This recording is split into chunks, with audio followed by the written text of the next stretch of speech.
There we go. And here we go, everybody. Hey, Forcefest.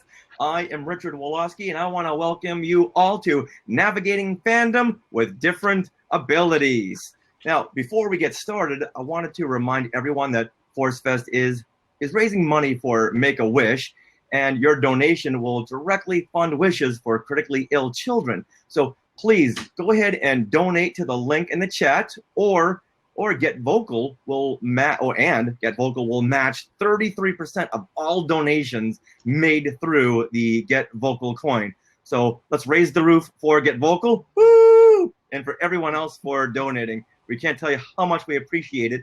And to get to the Get Vocal V coin, just click on the blue diamond up to the upper right. It has a V in it. All right. Now, with that, let's get started with the panel. Now, for most of us, celebrating your Star Wars fandom is as simple as seeing the latest film or TV series, walking the floor at a celebration convention, or visiting your favorite theme park. But for others, it doesn't come so easy when you have a disability or a special need that prevents you from enjoying most of these experiences. Frank, take it away. Hi everyone, I'm Frank Rich, and for the last 25 years, when I'm not helping people find Star Wars autographs for their collections, I have been supporting people with developmental and intellectual disabilities here in Massachusetts. I've also been a part of the deaf community here for over 20 years, and I've been an American Sign Language interpreter for the past 11. Helping people has been my life's work, so I am thrilled to hear the experiences of our guests on the panel this morning on how they navigate their fandom with the various challenges they face on a day-to-day basis, such as Megan, who's with us, and she's going to talk about Asperger's syndrome. And Shamim, who we just had on a little bit, we were just talking to, with cerebral palsy. And very much looking forward to hearing from Greg, who has his social media platform talking about exactly what we're going to be talking about today, Resilient Squadron, and looking forward to hearing from all of our very, very special guests today. All right, with that, let's now meet each guest and find out a little bit about them. And you know what? Ladies first. Yes. That's the way it should always be. So, Megan Rickards, you are a senior staff writer for Future of the Force, and you run your own blog called From an Autistic Point of View, and you also have Asperger's syndrome, like Frank just mentioned. Can you explain to us what that is? Basically, whenever I'm explaining Asperger's syndrome to someone, the way I put it, at least the way I experience it, is that it's a form of learning disabilities where it's like I have trouble concentrating and learning things as fast as my peers, and also like social disabilities. It's like it's harder for me to pick up on more subtle social cues, such as when in a conversation, when people want to move on, stepping over words, things like that. Because the amount of times I've been told, Megan, just shut up for a minute, let us talk, let us say this, or let us move on. It's like, okay, that's my weak point. I need to work on that. Has this ever gotten in the way of your fandom? Sometimes it's like I might say a certain thing wrong or put my foot in my mouth at the wrong time and do or say something really embarrassing. In that case, my go-to is just to apologize and say, I'm sorry. Like, I've learned from this, and then let's move on. When you say something that you think maybe is inappropriate or wrong timing, do you know at the time that, I shouldn't have said that? Or is it just because the Asperger's kicking in and it just prevents you from thinking that way? Sometimes I realize it after the fact, like, oh, whoops, maybe I should have thought about that more. Other times it's like not till someone points it out or I'm like, oh, oops, I am so sorry. That was not what I was intending. And have you worked toward overcoming that? Yeah, what I've been doing is when that does happen is noting that in my mind. So when or if it does happen again, I know to pay more attention to it. To be like, okay, maybe I should think more about what I'm doing or saying before I actually say it. Okay. All right, so that gives us a good handle on you, Megan. So let's talk with each of the guests now, and we'll come back to everyone and just ask everyone all these questions that have been brewing in my head for a couple of years now. Because if anything, Star Wars should be all about inclusion. and especially everyone of any type, any ability. So with that, let's come right. Oh, Megan, yes. Yeah, there's actually one more thing that I'd like to add. Okay. When the show Star Wars Resistance came on, what was it, like a year ago or something? The sad, maybe not sad thing, but the interesting thing is the person I felt myself most relating to was Kaz, like always tripping over things and like saying the wrong thing at the wrong time, not knowing what to do. It's like when I saw him, I was like, oh, well, that's interesting. That's different. Actually, a character I can finally relate to a bit more. Oh, interesting. Do you think maybe they wrote that character with those traits, not just to be comically enticing for children, but maybe do you think, in your opinion, does Kaz have a little bit of Asperger's? I'd say he could, but I don't think that's what they were going for. I think they were going, especially considering the age range for the show, I think he was written more for comedic effect than having like any sort of different ability. But that's not to say he can't, just to say that's probably not what the writers and creators were thinking when they created him. Hold on, I'm going to make a note of this. Yeah. We actually have a comment from Jim saying that the other character, Niku. Yeah. Oh, yeah. To, get more into that, what you talk about, Megan. Maybe he was written specifically for that perspective.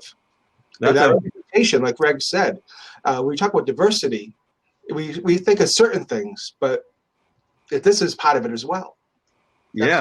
I think Nico's got more of an Asperger characteristic than Kaz. Yeah. All right, you know what? Let's read this comment over here from Cam Ray. As a teacher, I have learned to be aware of people on different parts of the spectrum, but I noticed people not in a field where this awareness is a part tend not to recognize these traits and can be unkind. That's a good. You know what? Before we go on to you, Greg, can you speak to that, Megan? Would people be unkind if they didn't know about your situation? I'd say yes, because I've obviously had experience with this both in school and then my first job was as a camp counselor at a Girl Scout camp. And it's like I literally kept failing, not knowing what to do, because it's like I was thrown in the deep end. No one knew like how to handle me, because it's like they asked how, like, are there any accommodations I would need or things I would want, but I was only 18 at the time and I was still trying to figure myself out, like, what really do I need to succeed? And since I couldn't vocalize that myself, how was anyone else supposed to be able to understand that? And then also in school, it's like same thing. No one really understood me and my different abilities. So it's like I'd reach out to the teachers and try to ask for help, especially with like math and Spanish and stuff when I had to take those. And it's like the teachers weren't really receptive to that, because it's like I could tell them I needed help, and I'd go to their classroom during the lunch hour to be like, please help me or something, because somehow I just never got hooked up with a tutor of any type. So it was like, what else was I supposed to do besides try to go to the teacher during the lunch break? But oftentimes no teacher or anyone was there to help me. So it was just like, good luck, you're on your own. Like Cam was saying, so here you are needing an accommodation. And what, to Cam's point, is the behavior is being perceived by people that don't understand it as just being challenging or stubborn or things like that. And when you just need that accommodation to be able to succeed.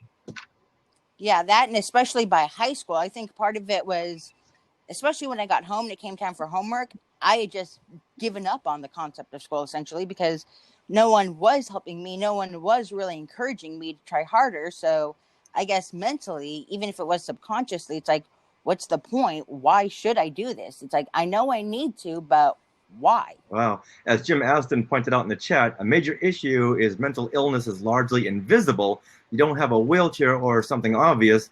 People don't know, and they can't see the signs. They're not trained to see the signs. All right, with that, thank you, Megan. That was very educational. Let's hop over to Greg Norman. Hey, Greg, good morning. Hey, how's it going?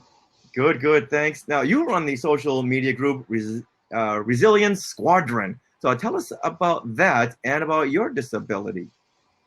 Yeah, so as background for my own disability, I have a chronic health issue. I have a genetic condition called Ehlers-Danlos syndrome, EDS, which causes problems with my tissues and nerves and results in autonomic nervous system problems. So which causes a lot of things like I basically have a lot of different things going on, but it causes fatigue, lightheadedness, sleep problems, cognitive issues, anxiety, things like that. So a lot of different issues that I have to deal with in a lot of different ways and affect my ability to do things. Uh, my friend Jack Vazary, he's here in the chat as well. He and I have been friends for 20-something years, and we met in college and kind of bonded over Star Wars. He has spina bifida and uses a wheelchair. He had his disability for life, and I've had this genetic condition, but only really started having problems in the past dozen years or so, as it's sort of evolved. And more, he and I, in addition to our Star Wars fandom bond, have been bonding more and more over our kind of shared experiences in the disability area. And last year, he's such a great guy. For my birthday, he happened to come into some money, and he offered to take us down to Galaxy's Edge and Walt Disney World in Orlando, and it was an amazing experience for us. It was really eye-opening for us, I think, in terms of being able to go do something like that, which is normally not really open to us, both physically and financially. But we sort of had this great challenge where we went down there and did this thing together, and got some insight into what it was like to go through that experience with our various issues that different ways. And we came out of that really wanting to share our experiences more and talk more about those experiences. And we both followed in the disability communities and in the fandom, found a lot of people talking about these things and sharing their stories, but didn't really see many places that were kind of collecting those experiences and stories. So we started the social media project a few months ago. Kind of started slow, and we've been kind of building it up over time because with everything else going on. And we're basically out there on all the different platforms, collecting and sharing stories, writing our own original content, and we expect to grow it into hopefully a community that we can do exactly kind of what you're doing here. That's what I was excited about this panel, to share these stories, to talk about our experiences and other people's experiences, to put those out there and get people thinking about these things and also connecting over them, which is hugely valuable. Now, do you have a website for Resilience Squadron? Yeah, we sure do. Basically, go ahead and put it in the chat there, just so people can look up on that. Yeah. Basically, we're at resilientsquadron.com, and we're on each social media platform on Twitter, Facebook, and Instagram under Resilient Squadron. I think it's Resilient Squad on Twitter just because they have a character limit. But we're working on a website basically where we can start actually collecting some of this stuff. But right now it has links to each of the social media platforms on there. And you were saying that after we were talking yesterday, you were saying right after Galaxy's Edge, you and Jack started formulating all these ideas and how can we really do something for people with disabilities and special abilities and to make it more prevalent so people know. Now, honestly, I didn't really think about this kind of thing until we have listeners for Skywalking Through Neverland who were blind, who had cerebral palsy, and they were telling me, yeah, I wish I could go to the celebration, but I can't because it's just too limited. Has your condition ever gotten in the way of your fandom? And if so, how did you deal with that?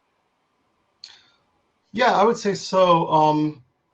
I think celebration and things like that are a good example, even in terms of like local fan events and groups and things. Like I get loosely involved in those. And I'm a collector, I'm into collector groups and things like that. But my physical limitations and my impairments do limit what I'm able to do. So in terms of larger events and travel, that's mostly out of the question, certainly with some exceptions, like the big effort that we made to go down to Galaxy's Edge. I think you talked about a little bit, somebody mentioned about invisible illness. I think it's something that with a condition like this, I use a cane, and I only started using that a couple of years ago. Before that, there's no way to really know there's anything wrong with me. And so a lot of people don't see that there's something going on, and they might not understand that if I'm unable to attend an event or get to something physically, it's not clear why that is. In terms of something like Celebration being such a big event, there's the physical limitations and issues with getting to something like that. And also, I think it's important to always keep in mind with chronic illnesses and some disabilities and things like that, it can have a big impact on your financial situation, especially with, between limitations and the kind of work you can do, and also in schedule and all that kind of stuff, but also medical bills and tests and all that kind of stuff can really add up for people. It's really common for people with these situations to have financial limitations, and that can have an impact on their fandom and the kind of things they can do, kind of things they can, the kind of media they can consume, the events they can go to, travel, things like that. So there's like a lot of people who probably feel left out a lot of those kind of things. We love to watch them online, go to them when we can in person, locally, but I think there's a lot of people who do feel left out of those kind of things. And I'll mention, I mean, this is part of what's great about what you're doing here and this event in general is it's a lot of what's happening with COVID, because it's having this impact on a lot of areas where a lot of people with disability who might be stuck or in a situation where they're not able to go to things or travel, a lot of these events are coming to them now. So there may be a lot of people attending this Forcefest who have never been able to go to Celebration, and they're getting to see and experience something like this for the first time, which is great. Yeah, you brought up a whole new level to this, and that's all the financial aspect. And because you may have more in the medical bill side, you may not be able to do things like Celebration or constant trips to Disney. So that's thanks for bringing a whole new level to this. And I want to remind everyone to please go ahead and move your cursor up to that blue V diamond up in your upper right and press it and throw some money in there to make a wish. Much appreciated. Get some of those V coins going. Another Matthew in the chat adds another piece to kind of what Greg's talking about. Sometimes the barriers that can prevent somebody from fully participating in fandom, or especially when it comes to attending shows. And he's talking about it from the perspective of somebody with anxiety. So another reason how, where large crowds could be problematic. And he's talking about that he shared that he's been dealing with that throughout his life. And just another, I guess, benefit from what's happened with COVID-19, that we do something like this where somebody can be at home and still engage with others who love Star Wars just like that. Right. I got a shout out to Connie Shee, who just bought some V coin and donated to Make-A-Wish. Thank you, Connie. Thank you very much. All right. I think Ali Sheen. I said, wait a minute. How is Ali Sheedy? No, that's the Breakfast Club con. That's next weekend. All right. So thank you very much there, Greg. So Megan, I'm going to ask you to step down so we can bring in our next guest, Shamim Dana. All right, Shamim, go ahead and grab that spot there.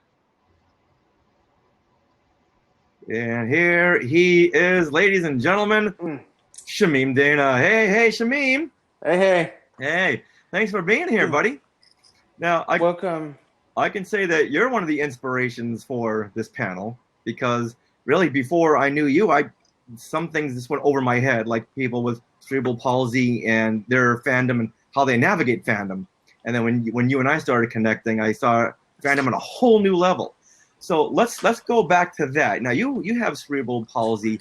Can you tell us how that affects you? Well, it affects my whole left side, and it has I have a hard time like going around to cons. And pretty much what I do is just use my mobility badge and try to go around that way. Okay. Now, I've known you for a couple of years now. 2 years. 2 years now, yes. And once again, you've been a huge inspiration. So I thank you for that. but I know you're like a bulldozer. Shamim is a bulldozer. He just keeps on going and going and going. Nothing ever gets in this guy's way. So, but No. tell us, has there ever been an instance where your disability has gotten in the way of your fandom? Well, there was one time at Animation on Display, the whole staff and crew were trying to force me out of the con just because, for some reason, I don't know, they were trying to tell me to give my badge and leave for I don't know what reason, but that's the only instant where the con experience was not that great. But minus that, all the other cons,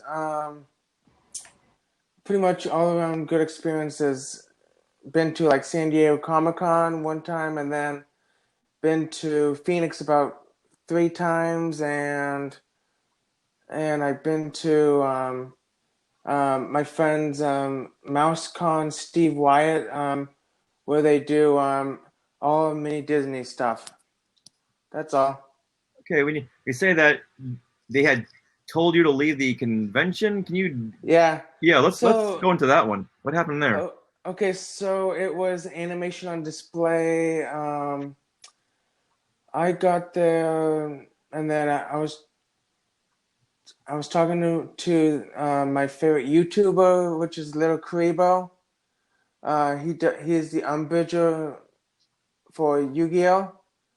And for some reason, somebody said something, and then the head of guest relations were saying, you need to give him the badge back, and you're going to need to leave.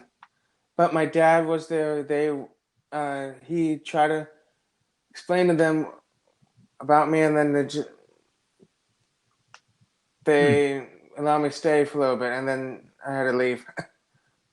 Now, Yeah. it sounds like this is dovetailing into what we were saying earlier about the so-called invisible disability. Do these people not know about your condition, or? No, Mm. not at all. But yeah, and then pretty much let's see. So when that happens, did you tell them what was going on, or was it just? Yeah, I tried explaining exactly what I'm trying to do, and that kind of didn't work. But it's just like one of those things my dad was saying about it's kind of like a rejection, but just shrug it off, and yeah. You are the word perseverance and never give up. Yep. That and just that you've known Richard for 2 years. I've known you for maybe 2 months, and I can see that clearly from you. It's fantastic. Yeah, pretty much that's. Now, I don't want to harp on this too much, but I think it's worth investigating about people who just if they don't understand a disability, they'll tend to maybe push you aside because they just don't have the training or the foresight or the knowledge to deal with something like a disability. I think sometimes it presents as they see something, they see a behavior, and they put it in the box that they understand, and it looks like something else. Right. I think Cam mentioned earlier is not on people, and he's talking about even professionals that might not understand, but the people that are volunteering to work at shows, I don't know how much training they would get in recognizing someone who has a disability and that there are invisible disabilities and not jumping to conclusions and doing something like kicking Shamim out. Right. Yeah. Unfortunately, some people, when they don't understand something, they just push it aside, and hopefully it'll work itself out. But that's did you happen to get their names? If you did, put in the comments. I'll make some phone calls later on. All right. Yeah. You know what? Now, speaking of perseverance, now I think that's your middle name, Shamim, because I've seen you at Empire Con, I've seen you at conventions, and you want to meet someone, you meet someone, and meeting someone, you always get their autographs. Now, tell us about your favorite part of your fandom, which is autograph seeking. Well, the part of the fandom is the autograph seeking, but also meeting the people behind what they do. And for example, you, Richard, how I came about meeting you is all because of the TPZ fan film that you did in 2013. Thanks for the And plug. yeah, and then and so your article you wrote for Celebration Zero, and then from there I just tied in with Bryce Eller. That's how you and I became friends. So I knew Bryce for about since 2012. And Bryce Eller, for anyone who doesn't know, he was the actor inside the Darth Vader costume for public appearances and all the TV appearances. Yeah, so for a couple, yeah, I've been talking to him since 2012 and just talking back and forth. And then I see a post for Richard Charlie Lippincott saying you needed help, and then Yeah, finding him. And then you said, yeah, you know what? I know him. I have his autograph. That's one of the many autographs that you have. But I know you have a couple of more there. Do you want to share some of your autographs? And before you do that, I saw a really good comment by Cam Ray. You can't referee a soccer match using basketball rules. That should be the slogan for every convention for all of their helpers, their volunteers, their workers. Know that and do something about it. Actually, the only convention that I am good at and that treat me with very good understanding is Wizard World, which is a touring con. Since the 3 years I've been going to that show, I've now known the con owner and a bunch of volunteers and the guest relations coordinator, and that con is emceed by Kato Kalin. The one and only Kato Caitlin. That's amazing.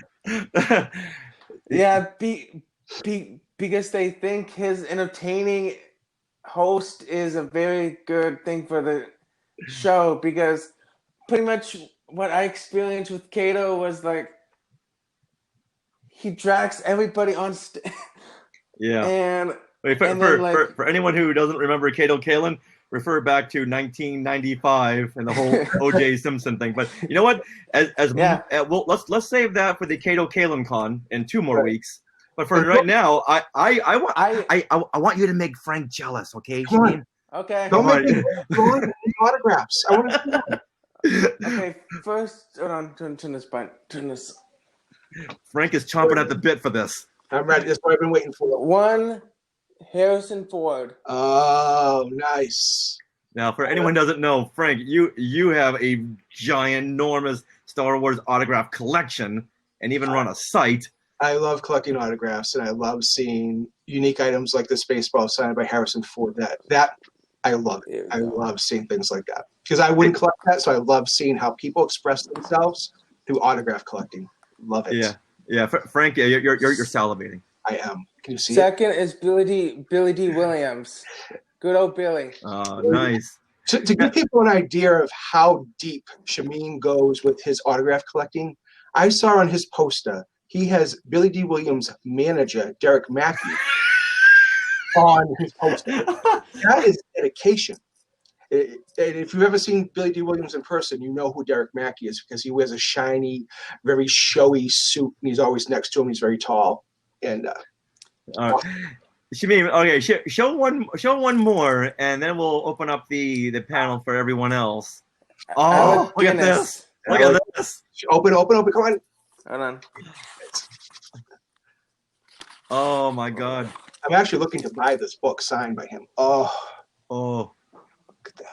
Dated 1989, and then the good old. Oh, you have Carrie Fisher. Carrie Fisher. Is there glitter in that book? Yeah. Nice and big and blue. Oh, wow. All right. And then the last one is good old Ewan McGregor. Hold on, let's see. Flip that page open. Let's see it. Nice. There it is. Nice. And this is his if you guys don't know, this is his mini documentary he did in 2000 and 2000 and like 2003 or two, 4. two, 2007. It's all about him riding motorcycles. Yeah, with his brother across the country. A fantastic documentary. All right, Well, that's my Shamim. favorite character. Uh-huh. We just saw Alec Guinness and Hugh McGregor Yeah. autograph. I'm good for the day. I'm good. Got the 2 Kenobis. All right, Shamim, before you roll out the big creme de la creme here, let's hold on to that because Okay. that's a whole conversation in itself, okay? So I'm going to have you step down, Okay. all right? But thank you very much for showing us your incredible collection and sharing your stories. So let's bring up Megan again, and we will ask Megan and Greg this same question about obstacles. What has been your biggest obstacle in enjoying your fandom? Has it been the invisibility aspect, or people just don't see it, they don't know it? Megan? Yeah, probably just the fact that unless I tell them, it's more of like an invisible disability, because it's like on the surface I appear like, I guess, normal and average like everyone else. It's when I start talking to people that, like I said before, I can start putting my foot in my mouth, do or say the wrong thing, and that's when people start. It's like I've seen the raised eyebrow before and being like, okay, It's also why I didn't have a lot of friends in school, from like middle school all the way through high school. I was always more of a loner, which is, I think, part of what led me here to Fandom.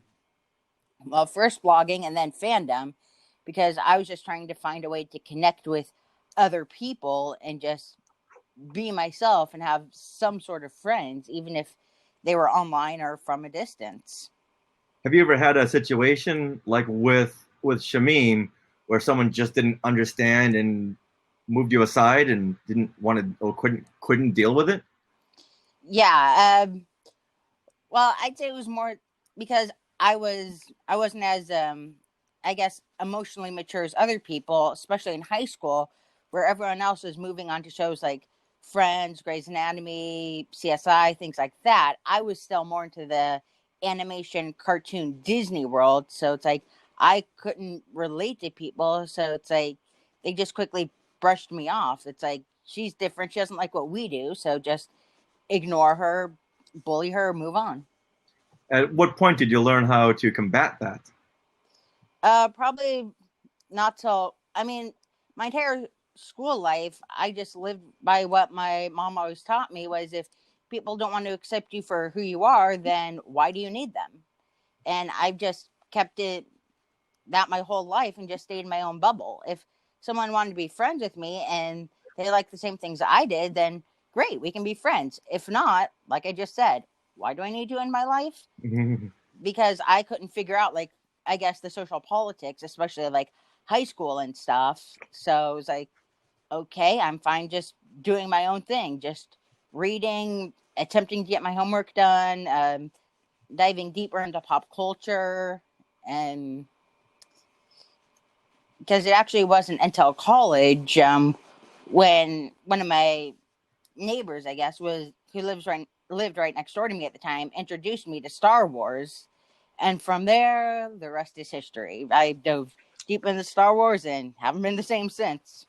So you found a very welcoming community with the Star Yeah. Wars fans.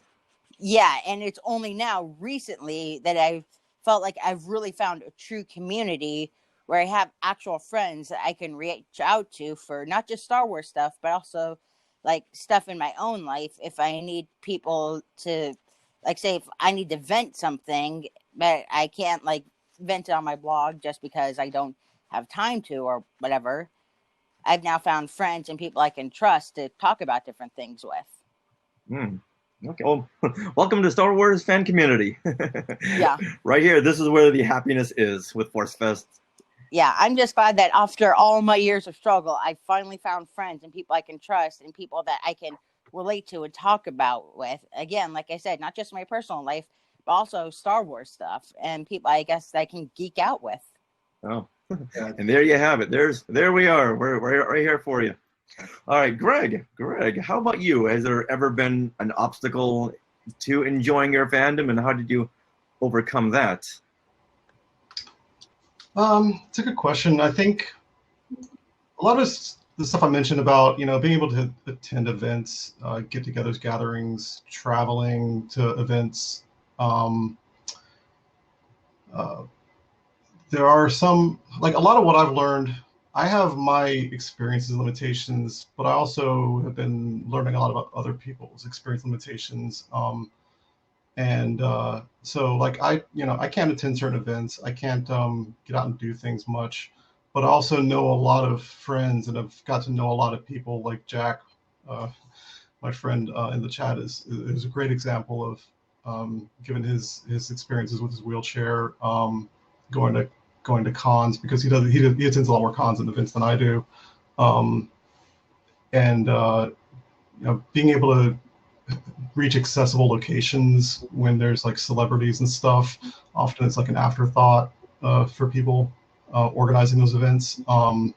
And I know he's also been, he's an artist, so he'll attend cons as a vendor and set up a booth, and can be a major challenge because they'll often leave him to say, okay, well, you need to unload your stuff and bring it in here and set up at a certain time, and like he just can't do that without some kind of assistance, So those things will affect people like us in ways like that. I also know I have friends who, for example, like one thing I think in general, especially with invisible illness, I think can have a special effect, but also there's a lot that people overlook in terms of the impact of disabilities and chronic illness like mine on the ability to do even what we consider really simple things, like, for example, just going to the movies. I have a really good friend who has my condition, who I met through patient community, and who's a huge Star Wars fan, probably as big as I am. She, for years, was unable to go to the movies to see them in the theater. And because she couldn't leave her house, basically. And the effect of that was that, she would have to wait until they came to Blu-ray or streaming, even all the way up until Rise of Skywalker. I think she wasn't able to go see that in the theater. And a lot of the community overlooks those people, I think, in terms of understanding that, like, one of the things that bothers me the most in the fandom, and this is broad, a lot of the stuff we talk about is common to everyone, common to any kind of fandom, maybe particular in certain cases, particular in the Star Wars fandom, but to say something like, it's been 2 weeks out, the movie's been out, if you're a real fan, you would have seen it by now, we can start spoiling it. I hear that a lot, and it hits me every time, because I know that I have friends who have not been to see it yet and cannot go, and inevitably they all get spoiled. Everything gets spoiled, even if they try to avoid it. And sometimes they might have to wait several months before they're able to actually see the movie. And these are real serious fans. They are really struggle with the fact they're unable to go do those things that to everyone else it's like, well, of course you're going to go see it. If you're a real fan, you're going to go. And that can feel really exclusionary and can really actually hurt a lot of people. Oh, definitely, yeah. Especially when people start throwing around the true fans. Like, well, that's all perspective. True fan. That's a whole different levels. But before you go on, I want to shout out to Peter Heitman, who just threw in some money for Make-A-Wish through the V-Coin, and also Alexander, who pitched into the V-Coin and pitched into Make-A-Wish. So thank you, guys. All right, so Greg, you were continue. Yeah. So about the true fans and not being able to get out there like everybody else. Yeah, exactly. And there's a lot of things like that. A lot of things having to do with release dates. There's a lot of different aspects of the media and content, that might not be accessible to people in terms of like financially. That does tie all together. It's a closely tied thing for people with issues. They might not be able to afford the latest game systems. There's virtual reality stuff they might be able to either not afford or not be able to do. There's a lot of people who can't experience VR with some of the new cool stuff that's coming out. And there are people with my condition who can't experience some of those things, not just for visibility issues, but because of nausea and all that kind of stuff. And yeah, there's a lot of aspects to it like that that people don't always think about. Right, right. Which is why we're doing this. People will think about it. Now, Megan, you said that you had saw you in the chat. You said you had a story to piggyback off of this. Yeah, well, basically, it was about being brushed off because of my disability. Honestly, how I forgot it, I have no clue. But basically, some background about it is that my mom pushed me to be in this club called Cultural Connections, which was learning about like different cultures and stuff when I was in high school. And so I kind of made some friends through there. I wouldn't actually call them friends so much as acquaintances, especially after the story I'm about to tell. It was grad night. I had planned to kind of stick with them at grad night Disneyland. High schools out here, when you're a senior, especially towards the end of the year, get to go to Disneyland at a discounted price through their school. And so, like I said, I planned to go with these like friends or acquaintances and stick with them through the night. But nope, they had different plans. They actually ditched me partway through the night, and you will never guess on which ride. On Pinocchio. What? On the ride that has the theme song for Disney, When You Wish Upon a Star. Yeah, it's like they all got in one car, and then I was by myself in the other car. So by the time I got off, they were already long gone. So the rest of the night, I was stuck by myself, just like, I'm alone. What do I do here? But luckily for me, I was able just to be like, this sucks, but I'm at Disney. I'm gonna try and make the most of it. All right. Just like I asked Shamim to put in the chat the names of those people who brushed him aside, can you go ahead and put the names and phone numbers and addresses for those people? I would really appreciate that. I would if I still had them. All right, you know what? With social media, we'll find them. We'll find them. All right. So I'll tell you what. Let's bring Shamim on for this next couple of questions. Okay, I'll step down. Okay. You know what, Megan, you stay here, and Frank said he could step down. So Shamim, why don't you go ahead and grab that spot? And here I'm back. All right, there you go. All right, now let's talk about accessibility. Do you feel that a lot of places have done a good job when it comes to being accessible to disabilities? You know what? Let's start with you, Greg. Do you feel like places like Disneyland or conventions, they've done a good job with being accessible for everybody? And I know that's very, very hard. Well, how do you feel about that? Well, definitely the one experience that I can really speak to was going to Disney World and Galaxy's Edge in Hollywood Studios last year. It was honestly remarkable how effective they are put in at the Disney parks in terms of accessibility and accommodations. And certainly people have other physical and other issues can speak differently than I can. From what I had experienced, I was very impressed. They have an area of their website regarding accommodations that covers everything from physical disabilities to anxiety, autism, flashing lights, any kind of aspect of things that may affect people in different ways about their rides or experiences or something. They make you aware of them. They set up accommodations for you. They have a disability access system so that you can bypass waiting in lines if you need to. And in general, they have ECVs. If you don't have a chair, use a chair. You can get a electrical vehicle conveyance, and everything. It seems like, as far as like the layout of things like Galaxy's Edge, from my experience, was designed around accessibility. It's not an afterthought for them, and I think that just goes to Disney's long experience in park design and setting those things up. And I think they've done a really good job of that. I'm sure it's not perfect, and I certainly had issues like anywhere, but it was certainly a lot better than a lot of things I've gone to and experienced. Yeah, Disney's always so far ahead, and when it comes to inclusion, in my opinion, do you feel like other theme parks or other places have taken it to that bar that Disney has set to be inclusive? I don't know that I can speak to it from my experience because I've been to many, at least, I haven't been to many since developing these kind of problems in the past, few dozen years. I went to plenty of things as a kid, and it's interesting, I guess, from this perspective, kind of a cast in a different light. Before I had these problems, I didn't think about it much.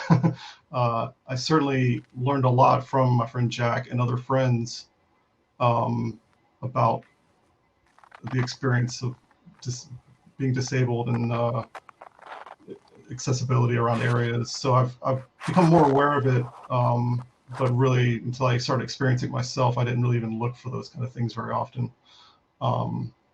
But yeah, I'm sure other people who do go to more of those things probably speak to them a lot better than I can. Okay. Now, all right. So Shamim, there's Shamim's son. Hey there. Adrian. Hey, Adrian. All right. So Shamim, this next question is Okay. for you. Now, when it comes to fan events or places, what can they do to really raise that bar to be more inclusive to someone like you with cerebral palsy? What can they do? The thing is that needs example in Phoenix Comic-Con, it's pretty much the line doing a better job manning the line. Sometimes Well, that's just conventions for you. the line, the volunteers at the line of each celebrity, they just need to actually make it easier for the line part, and that's where the mobility badge comes into play. Now, if someone were from Celebration, if they were here right now and they were saying, okay, how can we accommodate you? What would you tell them? What can they do? Just make the lines more accessible and maybe have a mobility badge with it for those who like the. Yes, I don't know what Celebration has for that right now that you guys know of. To be inclusive? No, I mean the lines. No, I mean like the badge that I showed you on. The mobility badge. Yeah, something like that to help with the lines. So when you have that, is that like a fast pass where they call you back? So basically, what that does, they put you in the VIP line. Basically, a shorter line gets you done quicker, type stuff. And for Disneyland, I used to use those blue passes that they put stamps on, which is where they put go through the exit and the escalators and the accessibility passes like that. Okay. All right. Now, I see in the chat here, Red 5 Mom says Celebration has mobility badges, which, you know what, I've never noticed those, but I'm so glad they do. And now, Megan, let's bring it over there to you. What can places, venues do to be more accessible? I know that you had told me earlier before the recording here that you don't have ankle joints. Yeah. Well, I can't really think of anything because conventions don't really kill my feet, or at least the one I've been to. Because, funny enough, the last time Celebration was in Anaheim, 2015. That was actually my first time going, and so it's like I noticed that didn't really kill my feet as much as doing the theme parks does. Because back in 2019, I was able to do both California Adventure and Disneyland for my birthday, and that just completely destroyed my feet. I could not walk the next day. Or I could, but it was just really, really painful. Did they give you access to a scooter or a wheelchair? No, because I'm sure I could have gotten one if I wanted one, but again, since this doesn't really affect me too often, unless I walk long distances or I'm on my feet for hours, I don't really bother with it. Because especially at conventions, I wouldn't want to take it away from someone who would need it more. All right.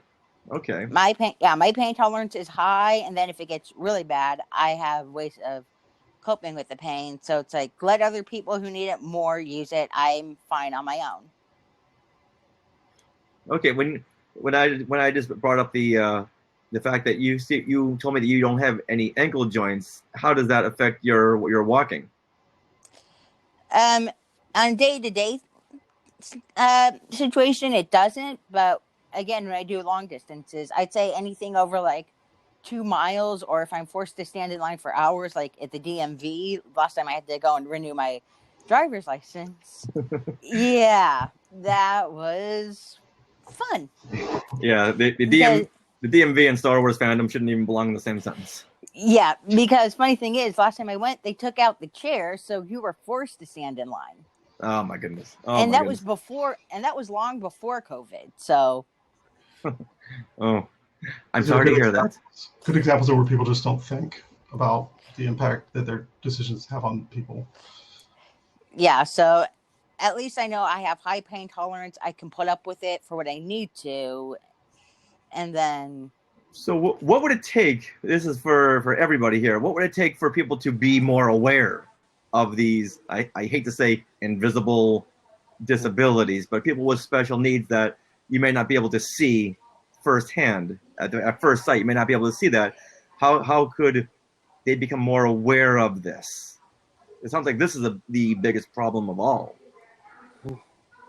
So, Greg, do you have any ideas, or has anyone ever written into Resilient Squadron and given you some stories around that? Like, I wish people Yeah. they could do this. Yeah, I don't know about specific cases, but we've certainly heard a lot of experiences of people, a lot of these similar things, of where people just aren't aware. I think awareness is the biggest thing, and that's where, hope events like this and things that we share can get out there. And it's why I encourage. I mean, talking about disabilities and illness and stuff is difficult for a lot of people. It's kind of putting yourself out there, but it's also very important, I think, if you're able to do it and feel comfortable doing it, because sharing our stories, sharing our experiences, and making people aware is what's going to change things. And especially in a fan community like this, it can be very eye-opening for people, and just give them that opportunity and awareness that when they're planning something or setting something up, or that they are able to keep that in mind, or even just are aware of it from the beginning. I mentioned, I don't know if I mentioned directly, but in the chat, some talking about the Disney parks and stuff being such a good model. It is kind of a model in the sense of they are now at a point where they are inclusive by default, and I think that's one thing I'd really like to see more of from events and from fan community and stuff, is to start from a place of trying to consider everyone by nature, instead of as an afterthought. As you become aware of an issue, okay, we need to fix this. Like, try to learn more about how to organize things and set things up to it's almost not even to accommodate people, but more to just design better for people of all needs. Yeah, your partner in Resilience Squadron, Jack, just said something in the comments. A disabled consultant being part of the organizing team. Yes. Do most places, conventions, or wherever, do they have this? Do you know if they have a disabled consultant on staff, or that's something that they should be aware of to have on staff? They should be aware of it. I don't know. It depends really on each case. I'm sure larger events, celebration, anything like that, are going to have that as part of it. But as you get into smaller events, I don't think, whether it's in terms of a consultant, if they're able to, or basically, it's a really great point about inclusiveness in the planning and in the organizing, and having people involved. That's where representation is really important in both organizations and businesses and creative teams and all those things to have disabled people involved from the beginning as part of those things to blend their voices and their experiences. Yeah. And if on that point I could say something, what I think the heart of what you guys are trying to say is like just more education on this issue, maybe even led by people who do have like a particular disability or different ability. Yeah. So that people can actually learn that's like, okay, yes, not all different abilities are visible, so let's get a class for it. Help people understand better, get more education. Yeah. Red 5 Mom just said something in the chat that's very eye-opening. Celebration had one. They had a disability consultant on staff. That's very, very good to hear. All right, so we only have a couple of minutes here, so let's ask this question, and then we'll bring back Frank as well. Now, how do you think each of you can inspire other fans with disabilities? Megan, do you want to take this one? Once again, ladies first. Sure. I'd probably say just by being myself, because it's taken me years longer than the rest of my peers to reach this point in my life, a point I thought I'd never reach, because never in my wildest dreams did I think I'd be able to not only just be a part of a panel, maybe behind the scenes, but also actually on the panel talking about my different abilities, what makes me different. Because it's like, yes, they make me different, but they also make me stronger and more able to relate to others, better able to relate to others.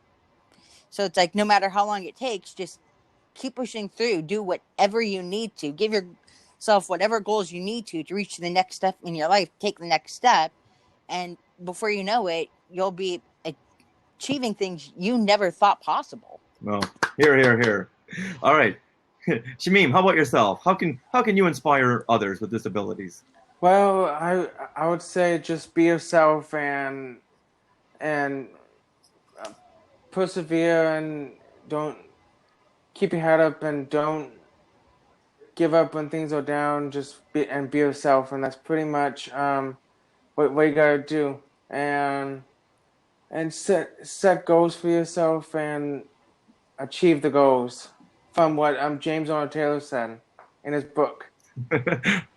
All right, once again, wise words. All right, Greg, how can you inspire others? You know, Megan and Shameen both said it really well. Just being yourself, putting yourself out there, doing things like this. I think from my experience, like this kind of thing is something I, again, also would not have been able to do or thought of doing a few years ago. Even this kind of speaking and doing a group or a video might have sent me into a panic attack before I was able to get through treatment and actually develop more confidence in dealing with my issues, my condition. And but also I think getting yourself out there, but also getting involved in the sense of finding the community, finding communities that you can relate to, because I think hearing from other people is huge, and being able to relate to other people with these shared experiences is a big help, and can be inspiring to help people deal and to move forward and define themselves. All right, once again, very, very, very inspiring, everybody. And we only have one more minute, so I'm going to step down, and Frank, you jump in, and let's see how jealous Shamim can make you with his big autograph poster.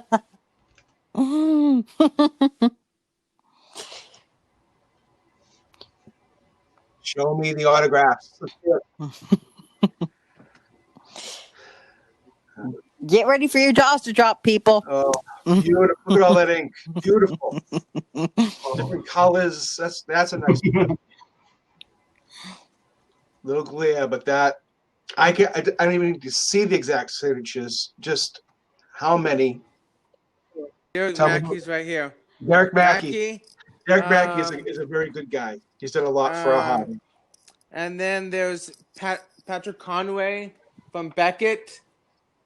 Okay. Show us some Star Wars actors. Let's see the actors. Let's see the actors. I see Jeremy Bullock. No Bullock. C. Andrew Nelson. Okay. the special edition Vader.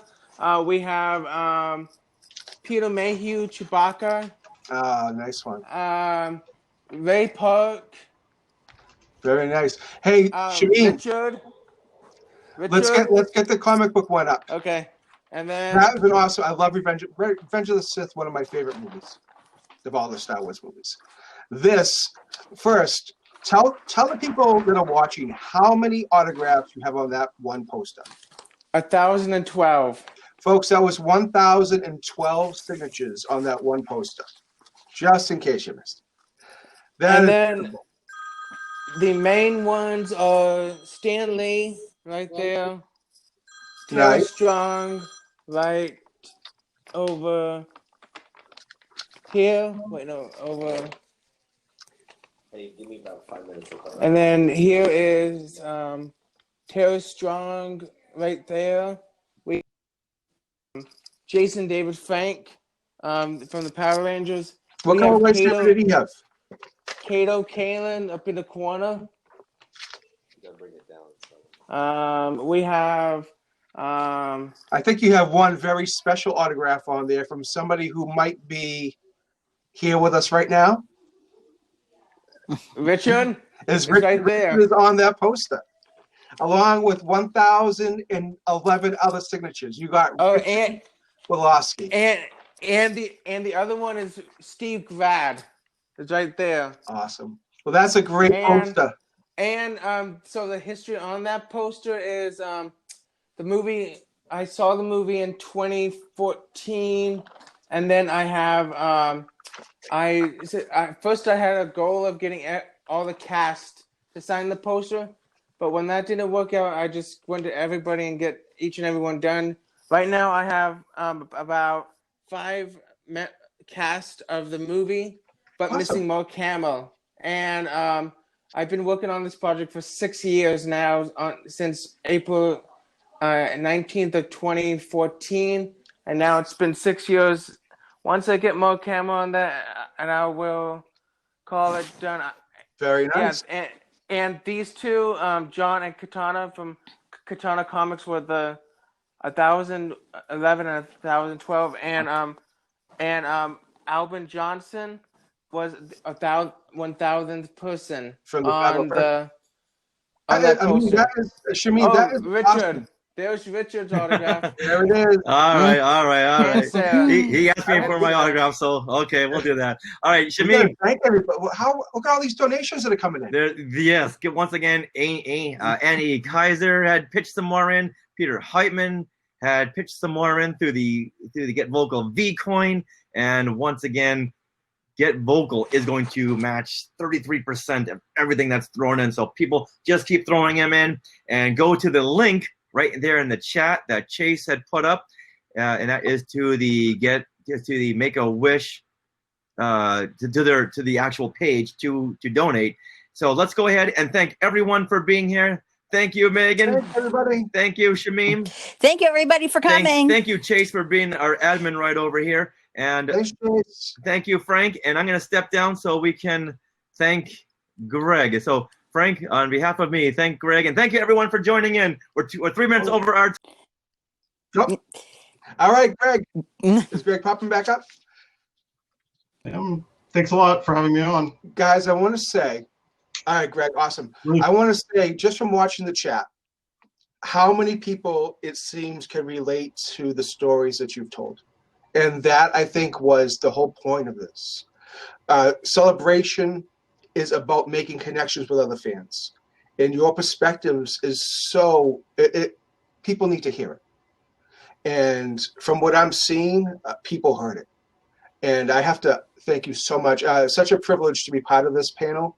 I was so thrilled that Richard asked me to be part of it, and to hear your stories and get to know you guys a bit, Shamim and Megan, over the last few months. And Greg, thank you for popping in last minute. I saw your response to us on something on Twitter, and we had someone pop out. I told Richard, I was like, see if they want to come on. And that worked out. I'm really glad you spoke up. We put a lot of just even the name of this panel. It wasn't just an automatic thing. There was discussion about the best title. How can we, from a diversity, from an inclusion standpoint? So I couldn't be happier, and I have to thank you all for your time and sharing some very intimate parts of your life. I think you made a lot of people feel good today, and I thank you so much. Yeah, I'm glad I was able to join. I really, really appreciate y'all doing this. And again, also, like I said, I really appreciate Forcefest in general and this opportunity for a lot of people to attend this kind of event that might not be able to otherwise. All right, well, Chase, this is my first panel, so I don't know how we have to wrap things up. I know we can stay and chat for a bit afterwards, but I think that's it. So thanks, everybody, for joining us, navigating fandom with different abilities. Thanks, everybody, for being here. And I guess all we can say is, may the Forcefest be with you. Yes. May the Forcefest be with you. Thanks, everybody. Bye.